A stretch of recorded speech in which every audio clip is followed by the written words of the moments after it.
नमस्कार मित्रों। आज हम बात करेंगे हमारी भाषा संस्कृत की। संस्कृत के बारे में लोगों को बहुत भ्रम है कई बातों को लेकर।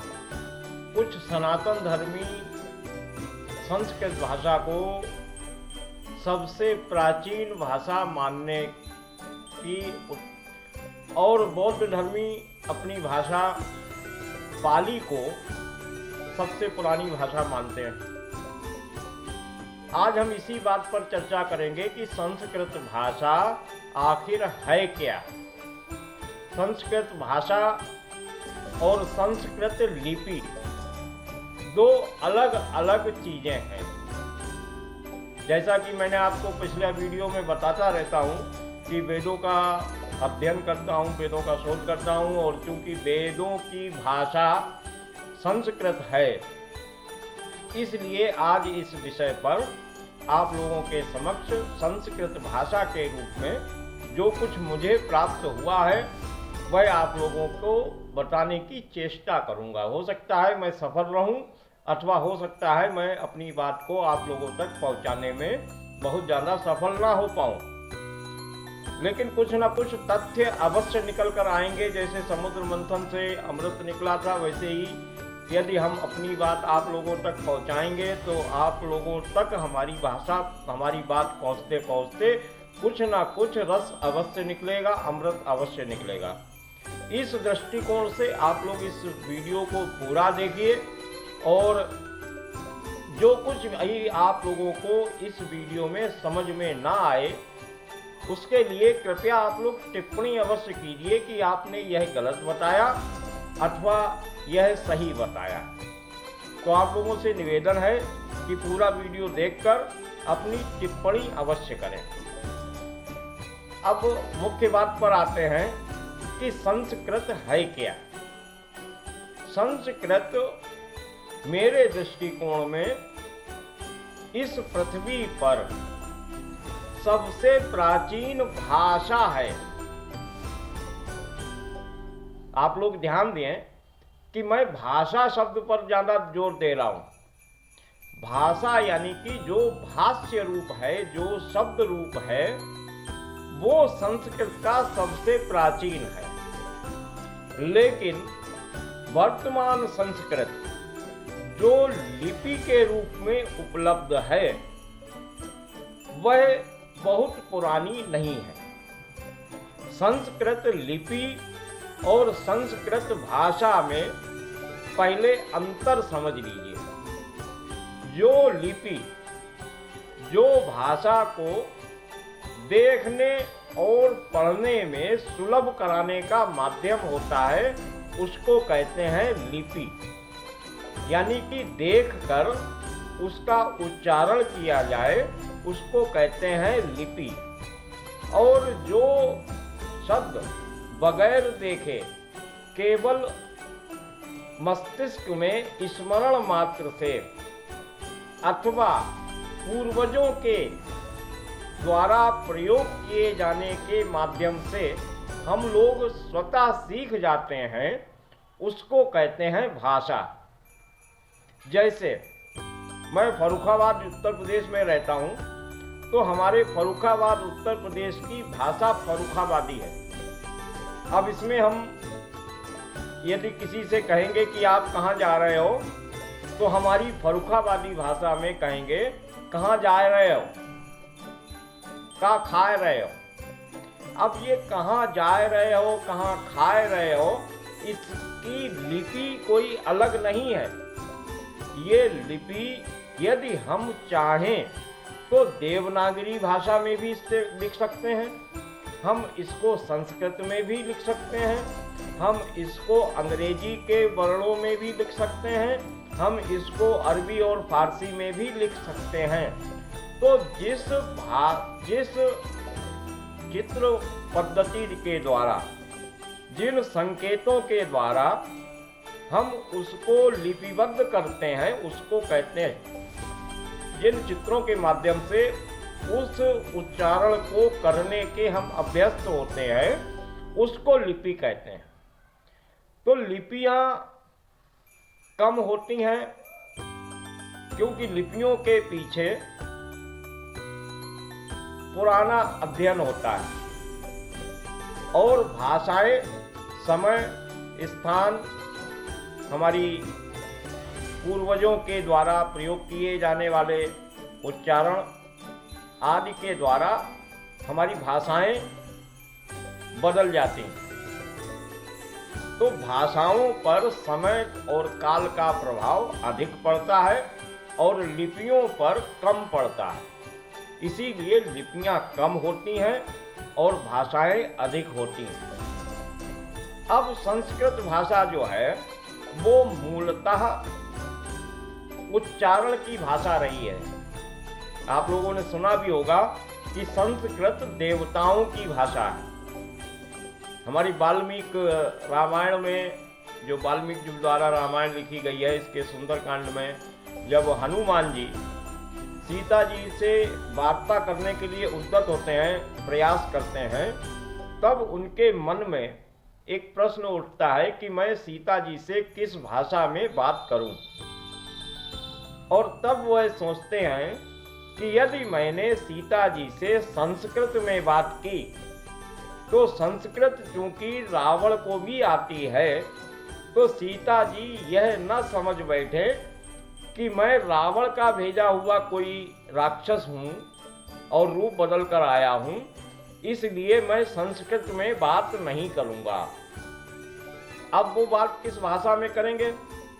तो जो जानकी जी की भाषा थी, यानी कि जो जनकपुर की भाषा थी, जो जनक राज्य में भाषा चलती थी, उस भाषा में हनुमान जी ने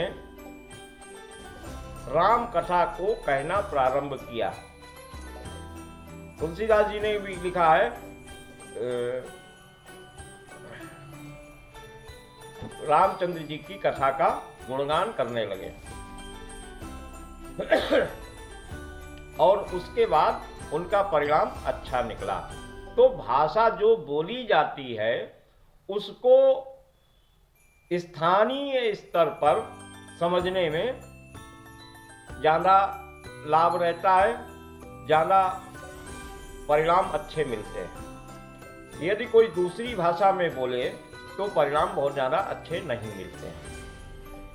तो संस्कृत जो है वो देव भाषा है, यानी कि सबसे प्राचीन भाषा है, जो केवल उच्चारित होती रही। अब कुछ बौद्ध धर्मी हमारे अपनी पाली भाषा को सबसे प्राचीन मानते हैं। पाली भाषा भी मैंने जितना अध्ययन किया, जितनी जानकारियां इकट्ठी की, यदि पाली भाषा को बोला जाएगा तो उनके उच्चारण 99% आज भी संस्कृत के समान ही प्रतीत होते हैं।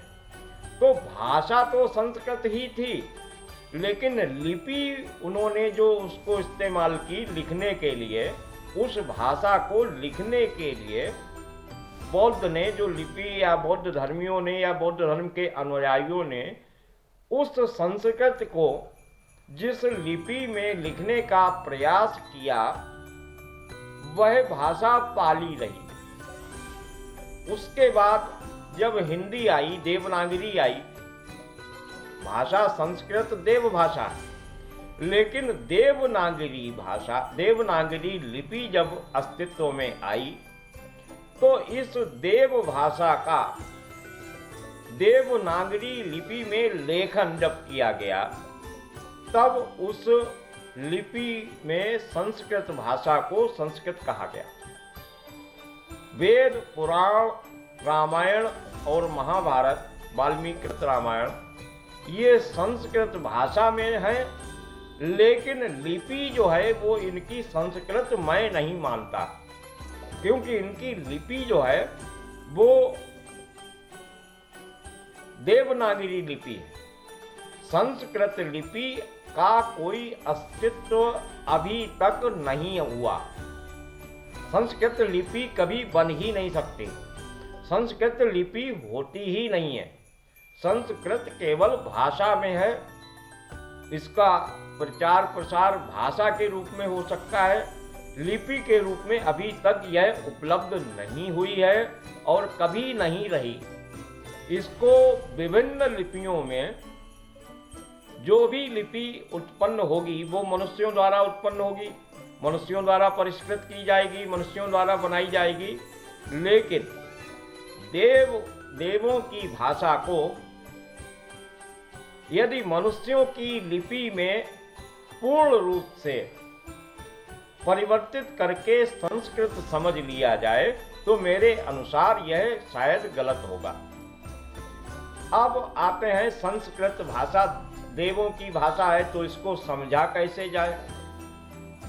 तो संस्कृत भाषा चूंकि देवों की भाषा है, इसको समझने का मैंने जो प्रयास किया वह बहुत ज्यादा आश्चर्यचकित नहीं है, आश्चर्यचकित करने वाला नहीं है। आप लोगों ने भी यदि इस विषय की आप वीडियो यहाँ तक देख रहे हैं तो निश्चित रूप से पांडुलिपियाँ देखी होंगी संस्कृत की, जो प्राचीन लोगों ने अभी 200-300 साल पहले तक हाथों से लिखी जाती रही हैं। तो उन्होंने एक पद्धति में पांडुलिपियाँ लिखी हैं। अधिकांशतः लगभग 90% पांडुलिपियाँ चाहे वह संस्कृत की हों अथवा हिंदी की पद्य की पांडुलिपियाँ हों, उन्होंने जो पांडुलिपियाँ लिखी उनकी विशेषता मुझे यह लगती है कि उन्होंने शब्दों में नहीं लिखा। आप यदि कोई भी पांडुलिपि पुरानी निकाल कर देखें, मैं इसमें कुछ वीडियो एडिट करते समय उनके चित्र लगा दूंगा कि पांडुलिपियाँ पहले कैसे दिखती थीं और आज भी कैसी दिखती हैं। जो पांडुलिपियाँ हैं, जो हस्तलिखित लिपियाँ हैं, हस्तलिखित दस्तावेज हैं, हस्तलिखित पुस्तकें हैं, उनको कैसे लिखा जाता था तो उसमें अक्षरों में लिखा जाता था। अक्षरों से शब्द मिलाकर पूरी एक लाइन ऊपर नहीं लिखी जाती थी, अक्षरों में लिखी जाती थी। यही संस्कृत है। अक्षरों में जब कोई भाषा बोली जाती है और उसको फिर लिपिबद्ध करने के बाद शब्दों के रूप में उसको समझने का प्रयास किया जाता है, तब शब्द बनते हैं। मूलतः वो अक्षरों में ही रहती है। तो जैसे देव अक्षर हैं यानी कि नष्ट ना होने वाले हैं, वैसे ही संस्कृत भी अक्षरों में है और यह भी नष्ट होने वाली नहीं है। आप लिपि में चाहे उसको देवनागरी कहें, चाहे अंग्रेजी कहें, चाहे फ्रांसीसी कहें, चाहे रशियन कहें, चाइनीज कहें, जापानी कहें, अरबी कहें, लेकिन वो सब उच्चारित होती हैं तो संस्कृत हो जाती हैं। आप कुछ भी देख लीजिए, चाइनीज लोगों ने बहुत परिवर्तन करने की कोशिश की और बहुत उन्होंने मुख का पूरा प्रयोग सबसे ज्यादा यदि किया है तो चाइनीज और अरबी लोगों ने किया। संस्कृत से भी ज्यादा मुख चलाने की क्रिया में विशेषज्ञता हासिल करना चाइनीज और जापानीज लोगों के पास भी अच्छा रहा है। तो अब जैसे गुजरात में देख लीजिए, हम लोग बोलते हैं मतलब, जैसे आपको ये लिख के दिखा दें,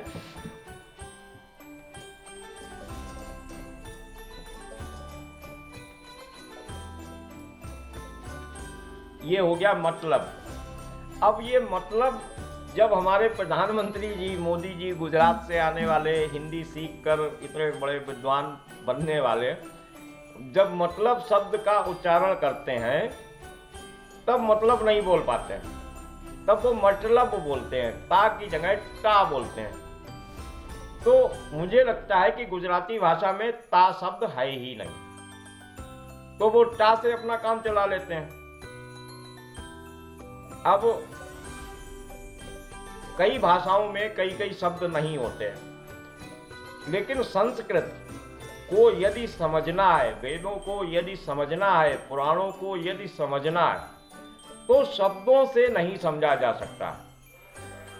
जो वर्तमान समय में प्रिंटिंग प्रेस द्वारा पुस्तकें छापी जा रही हैं, वेदों की और पुराणों की या रामायण की और महाभारत की, इसको यदि वस्तुतः समझना है कि उसमें लिखा क्या है और उसका आशय क्या है, तो उसका एक ही उपाय है कि उसको शब्दों में ना पढ़कर अक्षरों में पढ़ा जाए।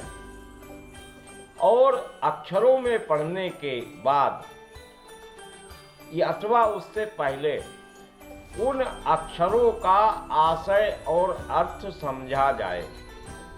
यह बहुत कठिन है, बहुत कठिन है उन लोगों के लिए जो अध्ययन में, जिनके ऊपर दैवीय कृपा, भगवान की कृपा नहीं होगी। ये काम इतना आसान नहीं है कि अक्षरों का आशय लोग समझ लें। तो अक्षरों का आशय समझे बगैर, अक्षरों का अर्थ समझे बगैर संस्कृत भाषा में लिखे गए किसी भी ग्रंथ को समझा ही नहीं जा सकता। अब उदाहरण के लिए आपको बताऊं, जैसे राम शब्द है, तो राम शब्द का आशय क्या है? रामायण में राम है, लेकिन राम है क्या? किसकी बात हो रही है? अब आप कह दोगे कि राम मनुष्य रूप में जन्म लिए थे। ठीक है, लिए थे, लेकिन क्यों लिए थे? जब आप उस तत्व को नहीं जानेंगे तब तक उसके बारे में केवल अनुमान लगा सकते हैं, यथार्थ नहीं जान सकते। जैसे ऑक्सीजन और कार्बन डाइऑक्साइड है, तो ऑक्सीजन को जब लिखते हैं, जैसे ऑक्सीजन हम बोल रहे हैं, तो ऑक्सीजन को जब लिखते हैं तो ऐसे O2 लिख देते हैं, तो इसका आशय जो है O2 हो जाता है, ऑक्सीजन नहीं बोलना पड़ता है।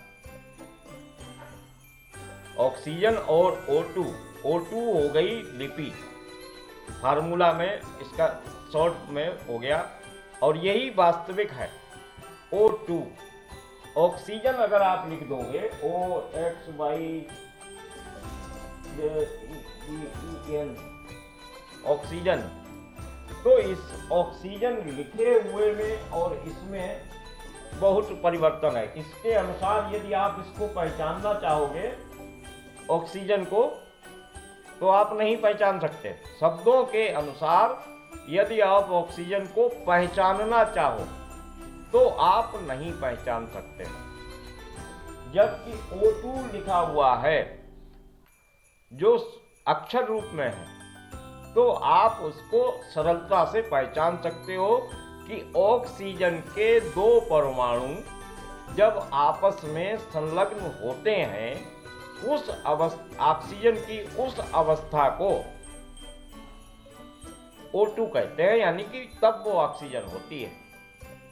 यदि ये O2 की जगह O3 कर दें तो ये ऑक्सीजन नहीं रहेगी। O2 की जगह यदि O3 हो जाए तो ये ऑक्सीजन नहीं हो जाएगी, तब इसका आशय हो जाएगा ओजोन। ओजोन की जो परत में जो ऑक्सीजन है वो O3 है। तो ये सूक्ष्म सूक्ष्म अंतरों का जब तक हमें भान नहीं होगा तो हम नहीं समझ सकते। तो संस्कृत भाषा में यदि हमें राम को समझना है, जो संस्कृत भाषा का है, तो हमें राम में रा और जो आ के रूप में, आ की मात्रा के रूप में रा के आगे मात्रा लगी हुई है, उस रूप में जो आ है उसको, और माँ को, इन तीनों को समझना होगा। जैसे कार्बन डाइऑक्साइड में CO2 होता है, तो हमें CO2 में यह पता हो जाता है कि इसमें कार्बन जो है वो ऑक्सीजन में मिला हुआ है।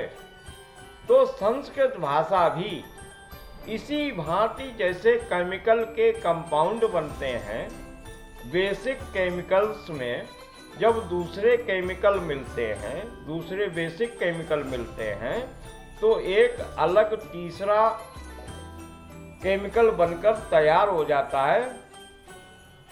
उसी प्रकार एक अक्षर दूसरे अक्षर से जब मिलता है तो तीसरा नया अक्षर, नया भाव, नया प्रकृति, नया रूप उत्पन्न हो जाता है। यही संस्कृत का मूल सिद्धांत होना चाहिए। लेकिन अब अक्षरों का आशय कौन खोज कर लाए? ये तो बड़ा विचित्र बात है। कोई अवतार लेगा, वो सब बताएगा। लेकिन जो कुछ मेरी समझ में आ रहा है, मैं आपको केवल उदाहरण स्वरूप बता रहा हूं। जैसे राम है, राम शब्द का अर्थ क्या हो सकता है? राम क्या हो सकता है? राम क्या हो सकते हैं? तो हम इसको कैसे जाने, कैसे पहचाने? राम को हम कैसे पहचाने? राम लिखा हुआ, तो इनको पहचानने के लिए जो ये राम में रा है, आ है और माँ है, इसको पहचानना पड़ेगा कि ये तीन चीजें जो लिखी हुई हैं ये कौन हैं। जब हम इन तीनों को अलग अलग पहचान लेंगे तब हमें संयुक्त राम का अर्थ और रूप स्पष्ट हो जाएगा। तो जो मैंने समझा है, मैं आप लोगों को केवल उदाहरण के लिए बता रहा हूँ, वरना मैं कोई भाषा ज्ञानी वगैरह नहीं हूँ। मैंने जो कुछ समझा है केवल वही मैं आप लोगों को बता रहा हूँ। तो रा, ये जो रा है, इसका अर्थ होता है अग्नि, तेज। अलग अलग स्थानों पर अग्नि के अलग अलग रूप होते हैं। तो तेज भी अग्नि का रूप है और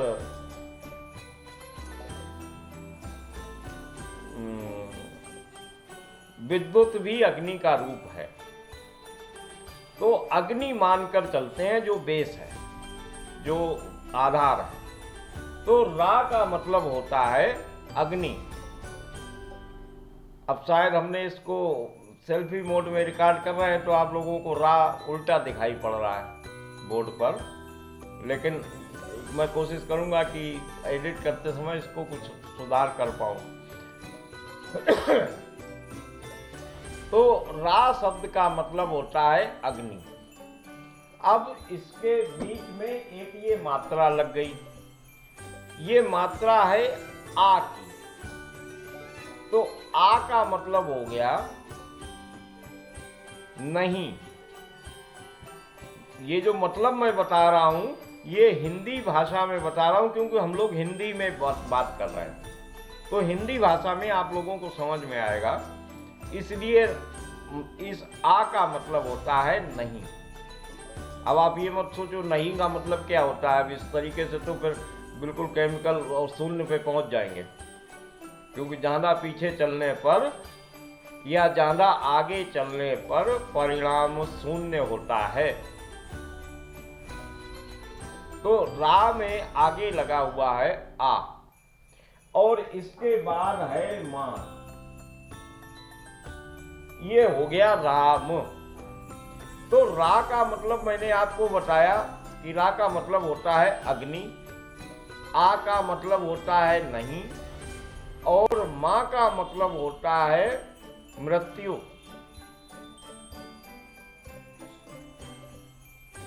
तो ये राम में रा है जो अग्नि है और ये आ है और मां है।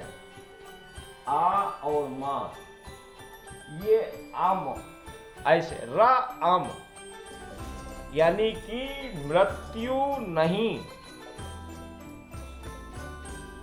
मृत्यु न देने वाली अग्नि। अम यानी कि मृत्यु नहीं। अम का मतलब होता है अमृत का आशय, आप लोग समझ रहे होंगे। तो अम का मतलब होता है अमृत और रा का मतलब होता है अग्नि। तो अमृतीय अग्नि जो मृत्यु को ना देती हो, जो मृत्यु को ना देती हो, ऐसी अग्नि को हम राम समझ सकते हैं, जान सकते हैं। अब ज्यादातर संस्कृत के जो विद्वान लोग हैं वो राम को रम धातु से उत्पन्न मानते हैं, लेकिन जब उनसे पूछा जाए कि रम का मतलब क्या हुआ, तब वो शांत हो जाते हैं। तो राम में ये रम नहीं है, ये आम है, म। ये आम को आ जो है, ये जब आ माइनस में चला जाता है तो ये माँ जो है वो आधा लग जाता है। अभी व्याकरण का नया सूत्र हो सकता है, मैंने तो व्याकरण ज़्यादा पढ़ी नहीं है, क्योंकि मैं मानता हूँ कि संस्कृत को देवनागरी भाषा ने, देवनागरी लिपि की व्याकरण है, संस्कृत की व्याकरण नहीं है। पाणिनि ने जो व्याकरण लिखी है, मैं नहीं मानता कि वो संस्कृत भाषा की व्याकरण है, वो देवनागरी लिपि की तो व्याकरण हो सकती है कि देवनागरी भाषा में लिपि का सिद्धांत लिखने का ये है। अब उसमें हम कुछ भी लिखें, हम उसमें संस्कृत लिख दें, हम उसमें अंग्रेजी लिख दें, हम उसमें अरबी लिख दें, देवनागरी भाषा में, वो एक अलग बात है। लेकिन संस्कृत भाषा की व्याकरण पाणिनि लिख ही नहीं सकते, क्योंकि जो लिपि ही नहीं है उसकी व्याकरण कैसे लिख दोगे।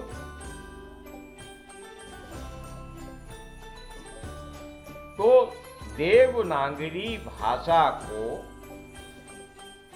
संस्कृत के उच्चारित शब्दों के रूप में चित्रित करना और फिर उसे कह देना कि ये संस्कृत लिपि हो गई, ये कहना बिल्कुल गलत है। आज आप लोगों को राम, अब ये रा और ये आ को यदि हटा दिया जाए तो ये रम हो गया, अब रम धातु होगी।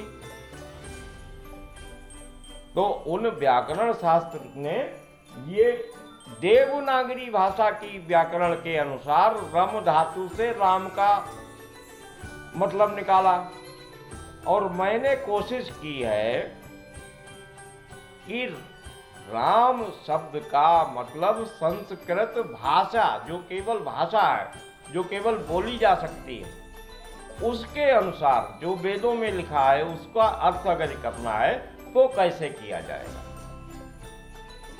ये छोटा सा प्रयास है।